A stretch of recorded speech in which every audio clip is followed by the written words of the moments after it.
امام حسین کے ساتھ تاریخ کے ہمراہ 10 قسطوں پر مشتمل ویڈیو سلسلہ۔ دوسری قسط، کیا امام حسین کوفیوں کو پہچانتے نہیں تھے؟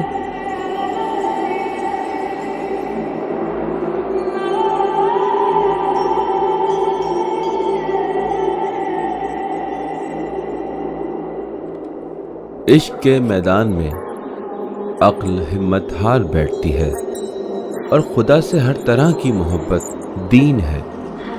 دین کی وسعتوں میں عقل پرواز سے تھک جاتی ہے۔ مصلحتوں کی شکار عقل کہہ رہی تھی، حجاز ہی میں رک جاؤ کہ آپ حجاز کے لوگوں کی آنکھوں کا تارا ہیں۔ ٹھہر جائیے، آپ قوم کے بڑے ہیں، جیسا کہ عبداللہ ابن عمر، ابو بکر ابن عبد الرحمن نے یہی کہا تھا۔ لیکن امام حسین کا معاملہ تو عشق خدا تھا۔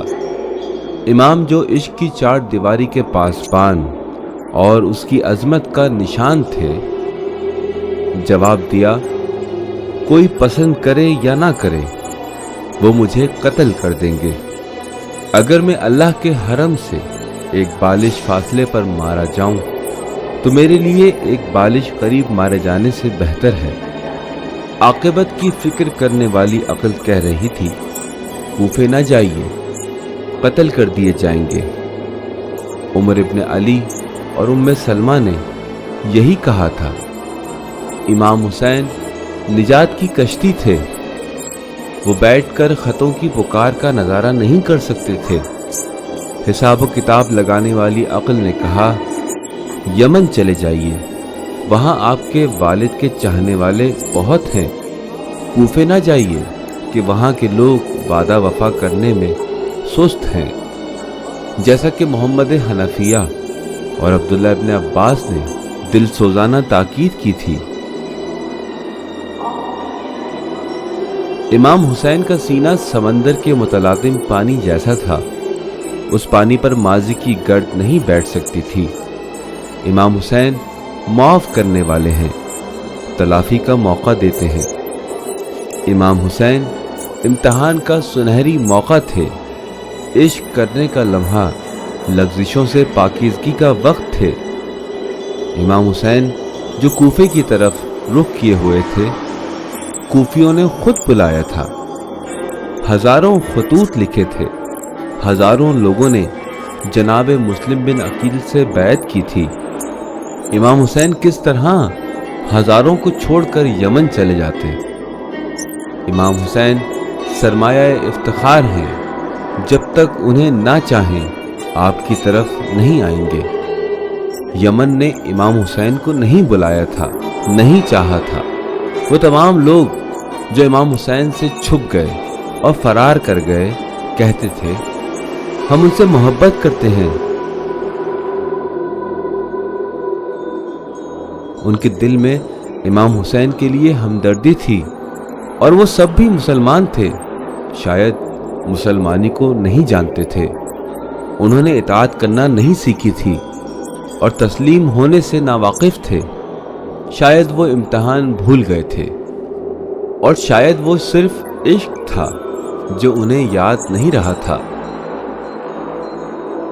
عشق کے میدان میں عقل ہمت ہار بیٹھتی ہے، جبکہ دین پروردگار سے ہر طرح کا عشق ہے، اور امام عشق کا امتحان ہے۔ دل تسلیم کرنے کا امتحان ہے۔ دل تسلیم ہو جائے تو نہ خوف تمہیں گھیرتا ہے اور نہ تم غم زدہ ہوگے۔ عاشقی بارش کے پانی جیسی ہے۔ دنیا کی عاقبت اندیش عقل نفع و نقصان کو الگ کرنے میں لگتی ہے۔ بارش کے قطروں کو چھنلی سے جمع نہیں کیا جا سکتا۔ مکہ سے کوفہ کی جانب، مدینے سے کربلا، بصرہ و ساری دنیا تک کے لیے، تاریخ کی وسعتوں تک امتحان کا منظر نامہ تھا۔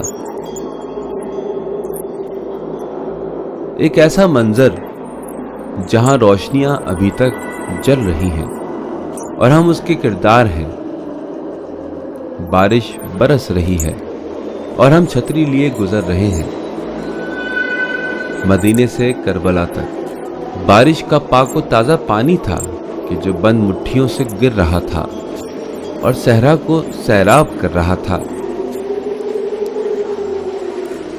وہ جو عاشق تھے انہوں نے سر اوپر اٹھایا اور بارش کے قطروں کو برسنے سے پہلے پی لیا۔ اونو محمد عاشق تھے جو سفر کے آغاز میں قافلہ چلنے کے ابتدائی لمحوں میں امام حسین کے ساتھ جا ملے تھے۔ امام حسین سب عاشقوں سے بڑھ کر عاشق تھے۔ امام خود بارش تھے کہ جنہیں کسی نصیحت، کسی امان نامہ یا کسی مصلحتوں کی شکار عقل کے ساتھ اکٹھا نہیں کیا جا سکتا، وہ برسنے سے رک نہیں سکتے تھے۔ اس باران رحمت کو مکے میں برسنے کے لیے ان کے آخری حج مکمل کرنے تک کی اجازت نہ دی گئی۔ امام حسین مجبوراً حج مکمل ہونے سے پہلے ہی عرفے کے دن مکے سے کربلا کی جانب روانہ ہو گئے۔ مکہ کے گورنر کا امان نامہ جس نے امام حسین کو مسلمانوں میں تفرقہ ڈالنے سے خبردار کیا تھا، زمین پر دھرا رہ گیا۔ چنانچہ صحرا میں بارش برسنے لگی۔ بسم اللہ الرحمن الرحیم، حسین ابن علی ابن ابی طالب کی جانب سے، بنی ہاشم کے نام، اما بعد، جو میرے ساتھ شامل ہوگا وہ شہید ہوگا، اور جو منہ موڑے گا وہ فلاح و کامیابی تک نہیں پہنچ سکے گا۔